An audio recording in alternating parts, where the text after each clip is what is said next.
ढोरी के नीचे छेद दे। हमू छेद देम।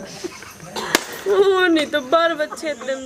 चलो ना यार, तनी हमार तनी साली आइल बारी, तनी तनी मनी बे यार इनकरा साली के लगे हम ना जाए काहे हो। चलो ना यार। अरे तेरा बात बुझात नहीं के मेला में लगिल ना आधा घंटा खाती मर यार आई से जिलेबी किलो ना 1 घंटा खाए में लगिल साली ना यार। अच्छा देखो तब केहू तो ई गलत काम बा, केहू हो। आवेला मेहमान तो ओकरा के माने माने तनी जो कही तो ओकर शौक पूरा करे के चाही कि ना। चल ना ठीक बा जा हम जाए पानी से जा मेरा जीत करो तान तो चलो चलो। ना बतिया के अब तू हम जाए पानी से जा जा रोक बोलो नु।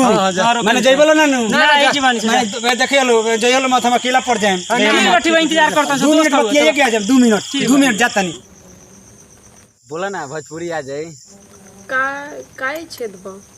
ढोरी के नीचे छेद दे। काय के छेद दी। सामान हो हमार। साली हो ना हमार। तो ऐसे नहीं थोड़े ना होई। हाँ तो कैसे हुई? वैसे ना हुई ना। तो पूरा पूरी हुई। काय पूरा पूरी होई हुकबे ना करे। हुई तबे तो रोई। ना रोई ना होई ना रोई। फिर से छेद दे। हमू छेद देम।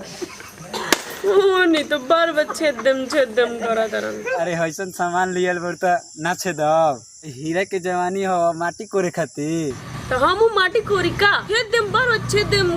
क्या बोला छेद देम के क्या बोला घुसा देम क्या बोला छेद दे। खोद देम। ढोरी के नीचे खोद दे।